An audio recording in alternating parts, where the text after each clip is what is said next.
Hey, everybody, welcome back to the Alchemy of Abundance Virtual Summit. Super excited to be with you again. We have another amazing entrepreneur today. I'm your host, Chris Jolly, and our entrepreneur is Sapha Pardo, and she is with Soulful Goddess.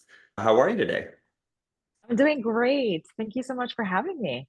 Yeah, absolutely. My pleasure to have you on the summit. Now, you're a women's embodiment and empowerment mentor. You blend feminine embodiment, emotional mastery, and introspective practices to help guide women in reclaiming their personal sovereignty and transforming their lives. Really excited to have you on. Now, your talk is called Self-Seduction and the Realm of Empowered Living. So let's jump in. What are we going to be talking about today? Yeah, so self-seduction is my absolute jam. So what I do when I work with women is we get into the process of getting to know the self so deeply that a relationship in intimacy with the self can begin. And so the reason why this is important to me is for most of our lives, we've been taught to relate to ourselves almost as an other. We see ourselves as this person that exists in this world and we judge this person very harshly. There's a lot of rules that we are told this person needs to obey on a regular basis. And we qualify how good or bad of a person, this being is, depending on what we receive from others and the information that we get and output from the world outside of us toward that person. But it's very rare that we sit in deep conversation, in deep observance, in deep understanding, in deep loving care and tenderness with the self.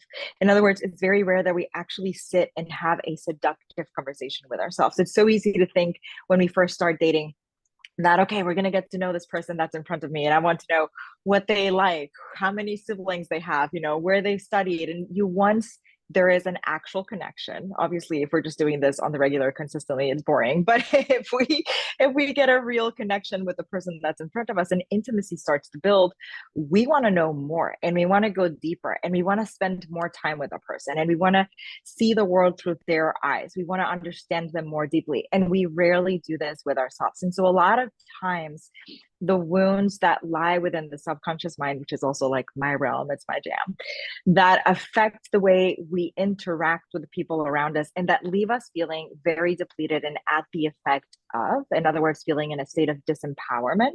Those areas are really challenging to get into when we don't know how to have these really intimate conversations with the self and we don't know what it is to self seduce. I sort of chose those two words specifically because it's one of those things that people don't always automatically understand, can sometimes be repelled by, and also can be very intrigued by all at the same time. And so it was very purposeful when I was putting this together because, in thinking of, okay, what is it exactly that I do with my clients when we sit one on one and we have heart to heart conversations? What is it that we do when we go into the realm of the subconscious? What is it that we do when we're alchemizing all of the healing tools? This is what it is. And so I put the words together specifically for those reasons. And what I really find interesting is I think a lot of people think when I'm speaking of self seduction, I'm just speaking of like masturbation or like self pleasure. And I'm like, look, these are powerful tools that we can utilize to heal our wounded divine feminine sensuality wounds. And I love it. And I'm all about that. And I can have long winded conversations about that. However, in this particular case, what I'm talking about is no, like, really fall in love with yourself because most of the time when we speak of self-love, there's a qualifier. And again, most of the time we don't know how to have those conversations with self. So that is the realm that we are entering into today. Excellent. I think that encapsulates it very well. Now, why do you think it is that people have such a hard time treating themselves well? Because I think it's common for most people. You have this narrative that runs in your head, and you find yourself sometimes thinking things about yourself or saying things to yourself that you would never dream of saying to anybody else that you care about. Why do you think that is? Never. You would never treat your worst enemy the way that you treat yourself.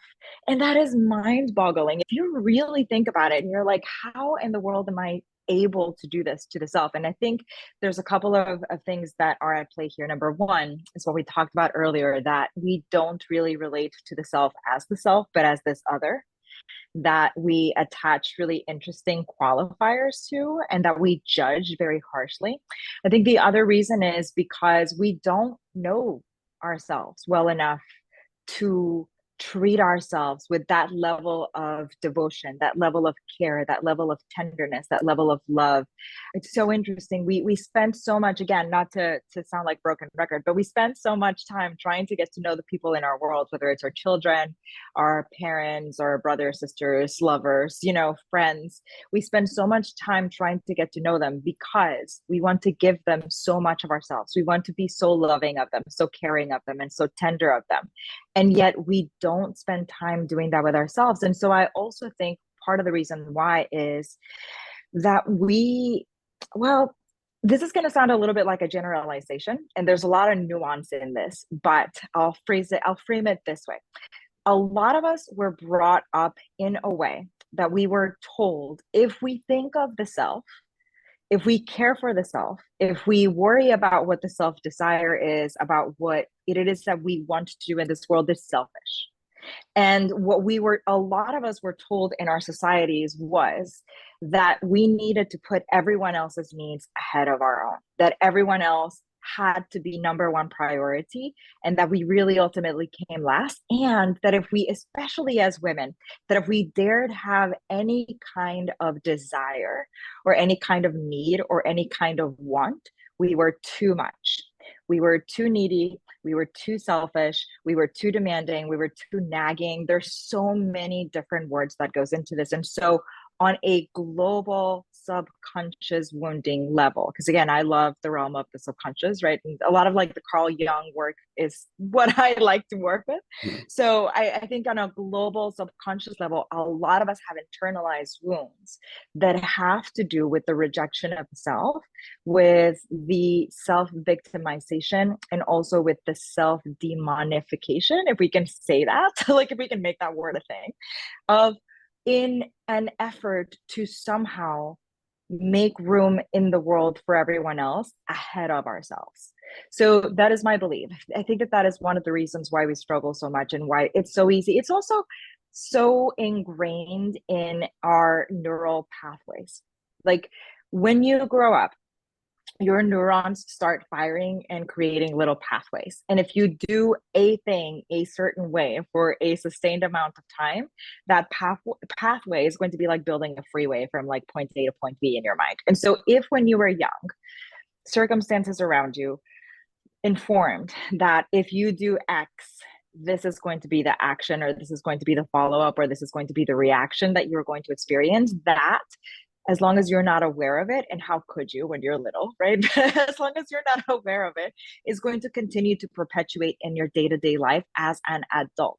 And so we get to be fully developed beings without really being fully developed in connection to self. We get to be fully developed beings at the effect of. We keep following our patterns. We keep repeating the systems, the cycles, the neural pathways that were embedded in the first place. And a lot of those, again, they speak these notices these stories of self is selfish, everybody else is ahead of you. You've got to be pleasing, you've got to be good, you got to be quiet, you got to pay attention, you have to fill these boxes and make sure that you're perfect. There's so much information that goes into our young formative years that by the time we are older, we've entered into this weird space of neural pathway connection where the only communication we have with the self is negative. The only communication we have with the self is this whole like, oh my God, how could you do that? That was so embarrassing. You're so stupid. Why would you open your mouth? You're terrible. No one's gonna love you.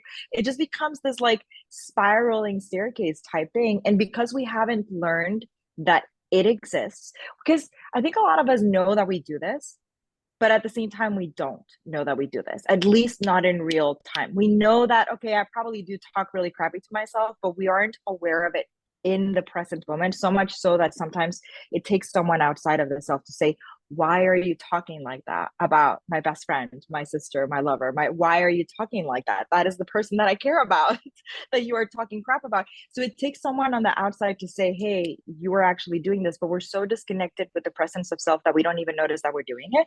And then also we will let it be the norm, and we will let it be the only conversation that we have with the self. It's very rare that we enter into positive conversation with self. It's mostly criticizing or the whole laundry list of things that I have to do, be, etc.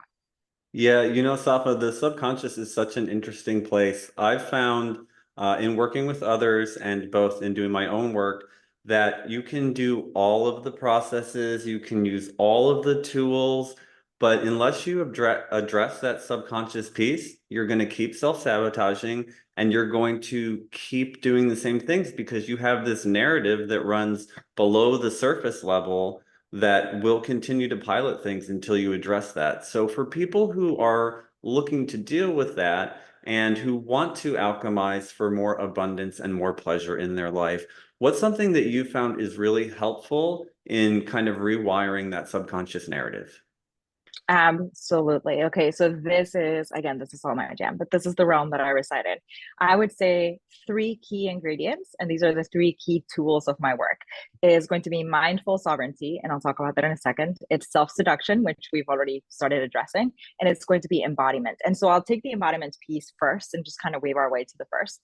The thing that makes working with the subconscious really interesting is that if we only try to logic our way there, we can't get there. Like there's a very big distinction between knowledge and being embodiment. If I because I could very well know that, hey, I'll use myself as an example. When I had an eating disorder, I knew this is a very unhealthy thing that I am doing, but I'm choosing not to care because at the end of the day, the most important thing for me is that I want to be skinny. And I didn't want to go in to do the work as to why. That's part of the subconscious realm, right? I was kind of conscious of the very tip edge of it, but I wasn't going to go deeper because all I had was knowledge from school when I had studied psychology, where I was like, yes, I recognize that this is like not a proper way of thinking. There's some sort of disorder in my mental status, etc.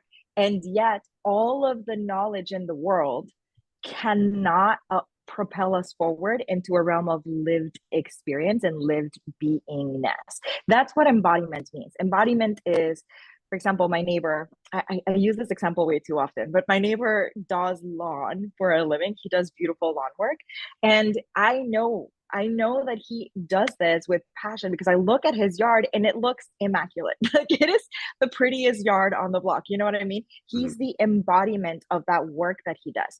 And so for us, if we say, I want to be this empowered being, I want abundance, I want love, I want luxury, I want decadence, I want all of these amazing things in my life, and we are not the embodiment of those things, how? Like there's how, where is the connect? There's no connect, there's a misalignment. And part of the reason there's a misalignment is because we start with just the knowledge. We start with, I'm going to read all the self-help books. I'm going to read all of the psychology books. I'm going to go on TikTok and binge hours of psychological talk. I'm going to binge podcasts and all of this. And those tools are phenomenal. And they're all meant to whet your appetite. They're all meant to get you into connection with self so that you can start asking questions. And they're all meant to lead you into a place in your life where you can open the door, open the pathways to deepen. That's the whole point. So if you want to work with the subconscious and you really, really want to stop doing the things, like you want to stop all the patterns, you want to not do the things that are putting you in toxic relationships or toxic, businesses or whatever, you got to go into the realm of embodied action. You got to start being this person. And you're going to need some support along the way, because the other part of this, and I was just having a conversation with my brother about this because he was laughing. He's like, we were talking about some trauma that has come up recently for me, very dense, very heavy stuff. And he was like, well, you do this though, right? You help women work through this kind of stuff. So you're going to be fine. And I was like, yes. And I need someone who's going to be there to help me touch the places that I can't get to on my own, because I'm coming from knowledge, because I'm coming from a place of, if I have like a leaf right in front of me, I'm not going to see the fullness of the leaf. I'm only going to see the side that I'm looking at. You know what I mean? So I'm like, I do need someone there to embrace me and walk side by side with me. This is where facilitators are so important. And I think a lot of us don't like that idea. It's uncomfortable because it means investment of time, it means investment of money, and investment of vulnerability. And it scares us. And I I can tell you from firsthand experience, no matter how much mental work you do, if you're not in the way of going into the depths of that space and seducing yourself and having the support and really being in the action of it, it's not going to work. And this is where that mindful sovereignty work comes in too. Mindful sovereignty is taking accountability of the self, is radical ownership. It's taking a look at yourself with love, not with judgment, but with tenderness and curiosity, and saying, okay, I noticed that I kind of fall under these patterns. I've been doing this since I was little. That's probably not the most helpful thing. What can I do? Take ownership and take yourself out on that self discovery. And that's what starts to make the difference for the subconscious, because the subconscious, you're not aware of it. That's the whole point. You don't know what subconscious programming you have until you ask it. You have to go with like a little lamp inside of your mind and shine that light. And sometimes the things that you find in there aren't going to be all unicorns and rainbows and butterflies and, good vibes only. Like those things are going to be dark, and they're going to be dense, and they're going to be painful sometimes. They're also going to be very rich. They're going to be beautiful. They're going to be supple. They're going to be textured. They're going to tell a narrative. And the more you're willing to go in there and have those conversations and really sink your teeth into that space, the more likely it is that then the next time you're having a conversation and you say to someone, oh my God, I'm so stupid, you'll watch it. And it's like a really weird experience, because it's almost like having an out of body moment. You'll be having this conversation or being in the act of doing the thing that you always do, and you'll see it happen. And it's like this person watching it happen is going to put a stop and be like, hey, like, do we want to reroute? Do we want to choose differently? Do we want to take a different step? Who are we choosing to be in this moment that we've done this? And that's where the true magic comes in. I think that's a lot of times why so many of us get frustrated or feel like, oh my God, I've been doing the work for years and nothing happens or nothing changes, or I'm back where I started. And it's two things. One, you're never back where you started. There's this, I think it was Rumi who said, uh a man never crosses the same river twice. It's never the same river, and it's never the same man. Yeah. And it's very true. So you're in that situation, number one. And number two, it's like you have this opportunity to reroute. You have this opportunity to shift the dynamic if you give it some life, if you give it some air, breathe some newness into it. Yeah, absolutely. You know, what I find time and again is, especially for people who feel like they've done all the work but aren't getting the results they want, is it comes back down to identity. And now our identity comes a lot from those subconscious things. I was actually reading a book by Marissa Peer. I don't know if you know her, but she's the founder of Rapid Transformational Therapy. And she said, she boiled down the people she sees into three groups. And she said there's one group of people who kind of universally are getting the things they want in life and, working towards and achieving the life that they want. And what she finds is that it's really just the fact that they believe that they're able to do it. And the rest of people either think that they're not worthy to do it, they don't know how, they won't be able to achieve it. So how do we change that identity? What are some of the things we can do to undo all this programming that we've been running subconsciously for 10, 20, 30, 40 years? Yeah, yeah. So self-identity is and self-concept is such a unique thing. And again, it for me, it goes back to getting curious and being willing to understand certain things. So in order for you to understand the why of why you see the world the way that you see it, why do I believe that everything bad is going to happen to me, why is it that my life experience has been this, is you really have to be willing to sit with the self and do what's called a little bit of shadow work, right? Again, Jungian world. But we're talking about willing to sit down and say, okay, what story am I telling myself? It's one of my favorite tools. What story am I telling myself about this moment? Like, in other words, if I just won the lottery and I'm terrified and I feel like the world is going to come tumbling down on me, what is informing that narrative? What is leading me to believe that I am still in scarcity, despite the fact that I'm very much clearly not? And once you start doing that, you'll see that there are stories along the way. It's possible that you have this idea of if you do something, or if something is given to you, it's going to be very easily taken away from you. Or if you don't apply yourself, blah, blah, blah. Like there's so many different kinds of stories that could be running the show in the background and sort of taking the controls and maneuvering you around almost like a little robot. Those are the things that you want to pay attention to. And you want to ask very gentle questions. I always say you want to ask who, what, where, when, why. Very rarely do we want to ask how, and we're very tender with the why. We make it a positive why, not a negative why, because I think a lot of times we'll fall into, why am I such a loser? Why, why am I stuck like this? So rather than doing that, it's more like the kind of why a little kid would use. You say, okay, we're gonna go outside and take this plant and put it down on the ground. Why? And why? And why? And why? And why? And it's curious, right? It's never like a thing of like, why are you so stupid, mom? It's always, why are we doing this? As in, I want to know this. I want to make sense of this. I want to understand it. I want to feel it. I want to be tactile with it. I want to have an experience with it. And it's the same with the self. So we start asking questions that ultimately allow us to have a deeper understanding of the self, because the depth is where that subconscious works, right? And so that's where that programming is. If the programming indicates that I'm hyper independent, right? What I always say is that hyper independence is like a thimble. It's protective, but it's also very encasing. Like there's no way that you can get out of this protective casing. And so if I have experienced certain things in my life and my internal narrative is, oh, I don't want to get my heart broken. Therefore, I'm going to be hyper independent. So I never have to ask anyone for help. So I never have to look weak. So I'm never judged by other people. So my heart is never broken because I was being vulnerable. So that I can say, oh, I'm fine if someone leaves me. There's so many different things that could go into that. And so if I start asking of the self these questions, hey, where is this hyper independence coming from? What does it feel like in your body? What narratives does it tell? Why do we believe it's so important to be hyper independent? What would change if I maybe like loosened it a little bit? What narrative do I want it to tell from now on? What person or who do I want to be as I show up for myself in this world, with the idea that my manifestation board has these pictures in it and this is who I want to be? Who do you want to be every single morning? Ask, who do I want to be? Because you can ask, how do I feel? That's great.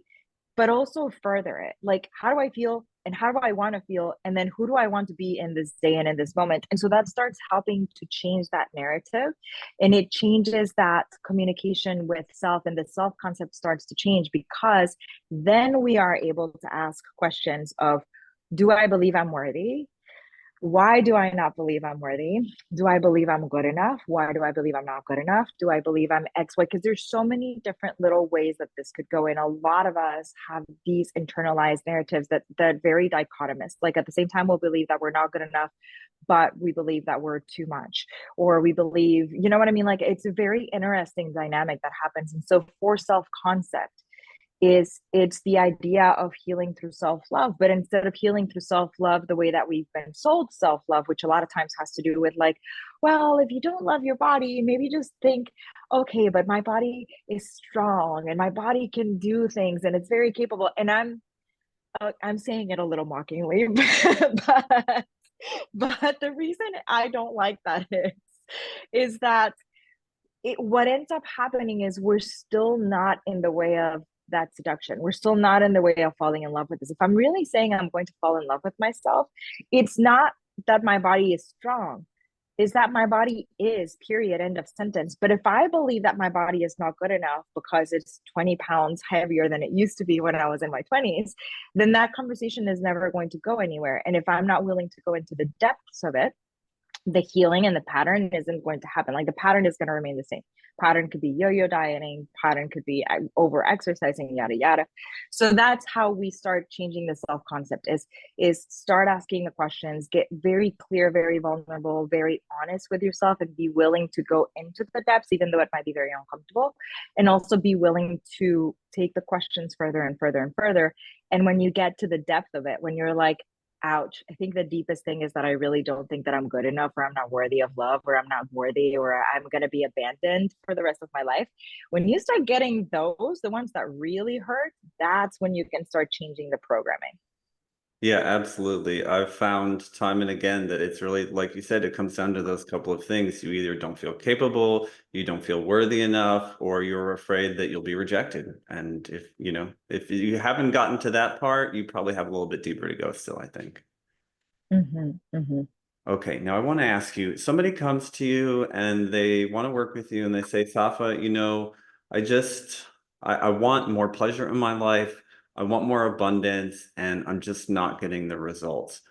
What is the first thing you're going to do with them and what direction are you going to point them in?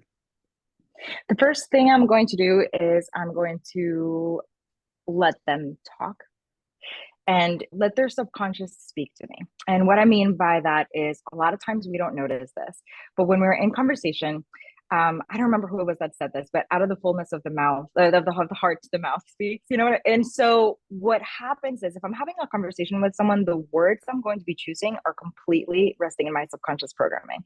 So if I'm telling you, or if someone is telling me, hey, I feel like I'm completely unfulfilled. I haven't found the love of my life. I feel like everything is so difficult. Things are crumbling down around me. I've already started to hear in the words what is underneath the surface that the other person may not be aware of. So the first thing I'm going to do is shut up and listen and let their subconscious speak to me. And once I see the little glimmers of light in the dark, I'm going to take my own torch, so to speak, and walk with them and say, okay, have you thought about potentially asking this question? What would this feel like? What would a reframe around this be? What would it be like if we took this particular word that you used and just observed it?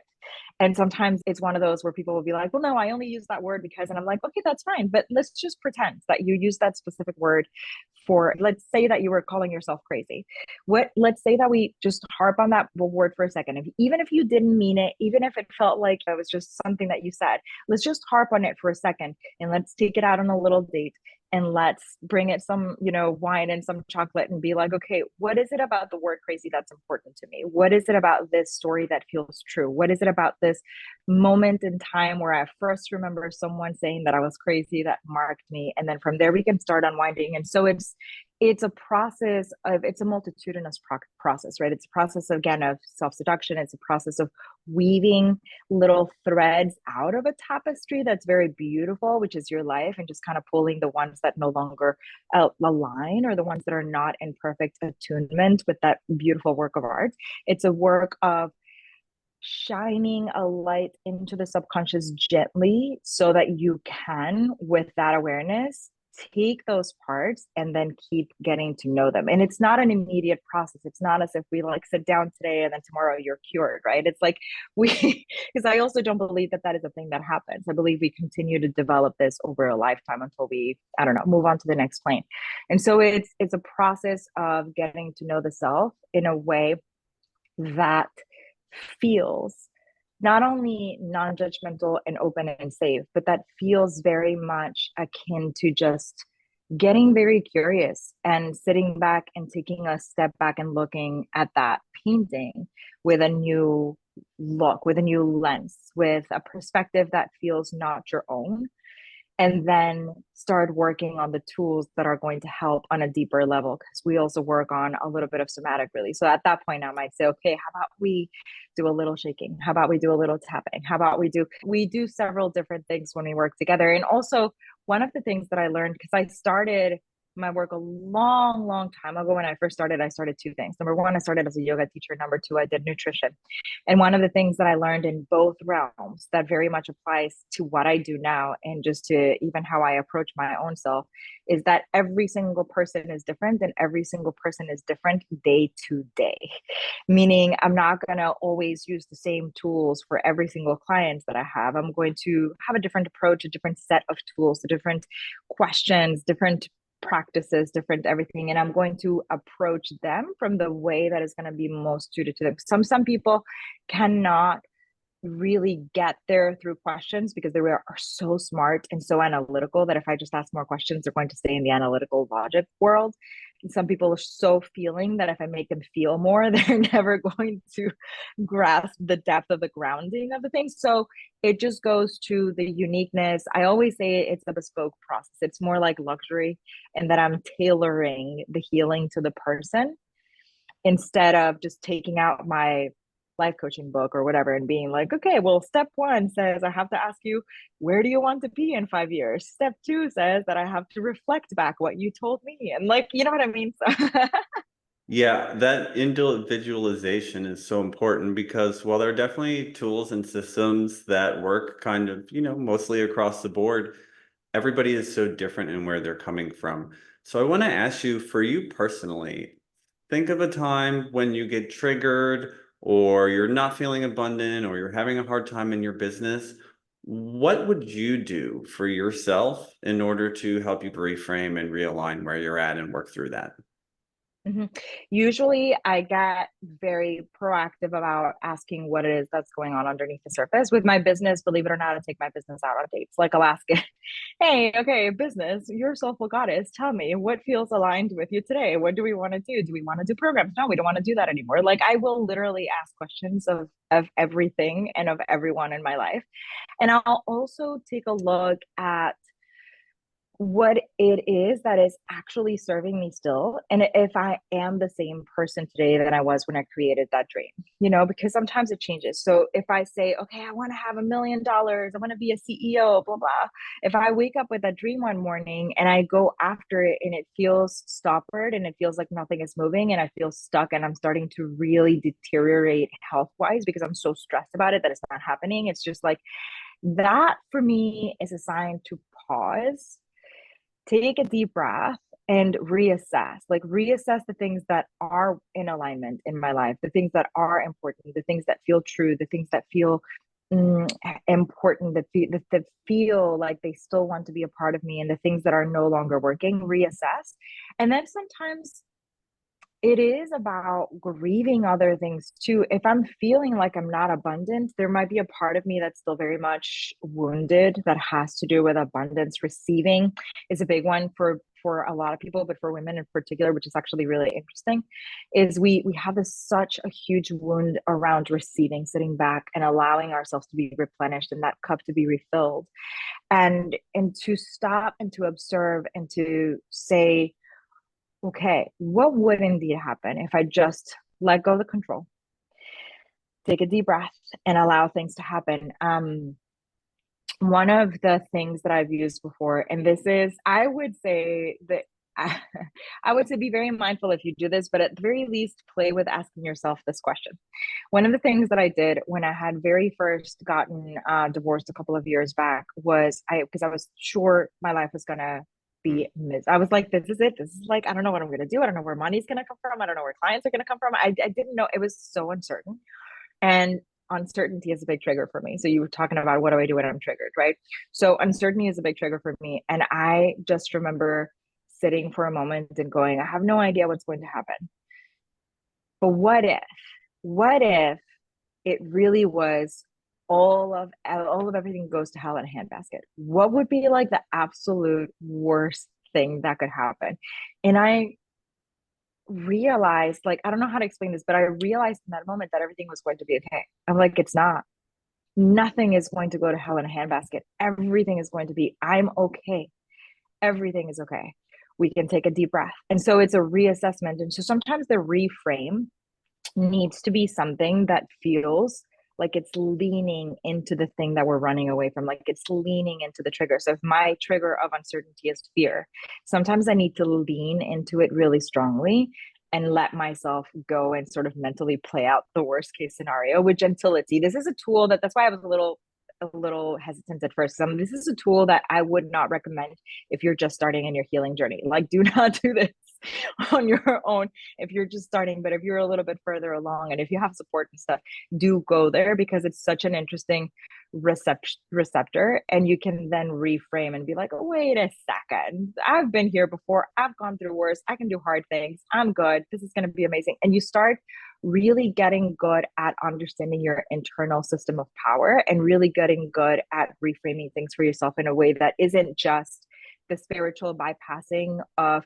everything happens for a reason and everything is going to be okay if I just smile and if I just like say my affirmations every morning. Because look, I was the person that I knew these things were out there and I always hated them. They used to drive me up a wall. I didn't love them. I think it's because the work that I do is very much dark feminine work. And so we don't, that world does not vibe with that. And so I was like, nah, I'm gonna go and like say, what if my life did go to crap for a moment? Like what would happen? And then I'm gonna be like, it wouldn't. It would, I'm going to be okay. And the thing is, sometimes just doing that is what unstoppers everything. After I did that, all of a sudden it was like everything open and I was getting clients and I was moving and I was like, found I'm like remarried now and it's like the most amazing relationship. So it's for those of us who want the most beautiful things in life, the love, the relationships, the money, the fulfillment, because fulfillment is really a lot of what we're here to experience as human beings. And we feel very stuck when we don't get them in the way that we think that we should be getting them. I think that's also kind of like in terms of like, oh, if I'm manifesting my dream life, but it's not coming in the way that I wanted, in the package that I wanted to be exactly wrapped in and in the timing that I wanted, then I'm just gonna walk away from it. If we're not willing to pause and say, hey, moment, maybe this is no longer in alignment with myself, with my true self. Maybe there's something better, or maybe this just needs me to stop grinding my teeth and gripping so hard and just take a breather. And sometimes we have to grieve the goodbye of something that we really wanted. I was an actor for a great long while in my life since I was young too much, to about like 7 years ago, 7, 8 years ago, when I was like, yeah, this isn't fulfilling me anymore. But at the time, I thought I was still going to auditions and like grinding and like, please, someone choose me, someone pick me. And then I realized it just wasn't it anymore. So sometimes, and I had to grieve that. You have to say goodbye to the parts of you that are no longer in alignment with the dreams that you thought that you had when you were little. And there's nothing wrong with that. It doesn't make you a failure. It doesn't mean that you're a loser. It doesn't mean rejection is like this very powerful medicine that we just get very afraid of. And so is failure. And I think that they actually just are very good teachers when we give them the permission to teach us what it is they're going to. And also to understand that if I want to be an aligned match to manifest the things that I want in my life, that I'm not guaranteed the outcome. And that I also can simply observe and see what package it comes in. Because sometimes it's staring us right in the face. And just because it doesn't look exactly like we wanted it to, and it's not checking off all the boxes, we're like, nope, it's not it. And before you knew it, you said goodbye to your miracle. Yeah. Sapha, such great stuff. And that worst case scenario thing is always an interesting one because you ask yourself, well, what's the worst that can happen? And I think for most people, the worst thing that could happen is you're going to die. Are you going to die from what's going on? Well, probably not. You haven't died yet. So unless it's something like a really bad terminal illness or a huge emergency, no, you're probably not going to die.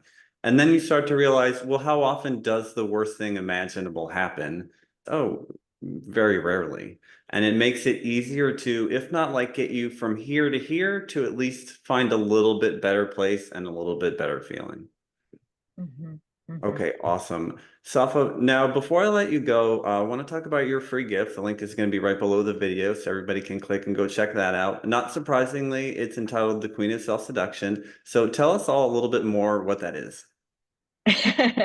Because of course, yeah, so I love it. This is originally I wanted to start it as like a 21-day challenge type thing, but then I realized I'm not the person who likes to do online challenges, nor do I think that the people that I jive with would be. So I was like, you know what, instead of the pressure of doing this together, let's just put items that you can do in however many, like just take the time that you want to take to do this, but get through them. And so there are at least, oh, if I remember the number correct, I think there are at least 33 pages worth of stuff that you can utilize to self seduce. In other words, you can take yourself on dates. There's suggestions for how to and where to take yourself out on dates, for questions that you can ask yourself when you're trying to self seduce. There are prompts in there that are going to really guide you a lot deeper into the realm of the subconscious in a way that maybe you weren't expecting. And it is also like, it's just like such a beautiful invitation for you to get to know yourself. So you're spending time, theoretically 21 days, but really it's as long as you want to make it. You want to spend as long as you want using these tools to help you see, number one, where the resistance is. Because with the first time that I opened doors to this, I laughed so hard. I was getting messages from people being like, this is why I didn't do a challenge, because I think people believe that when it's a challenge, you're being accountable, and you're being held accountable by someone else outside of yourself. And I don't want that. I want you to hold yourself accountable.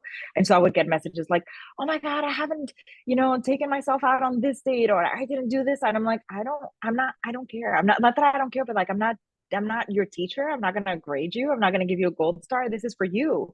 And notice where the resistance is. Like, if you're feeling resistance to do it, then why?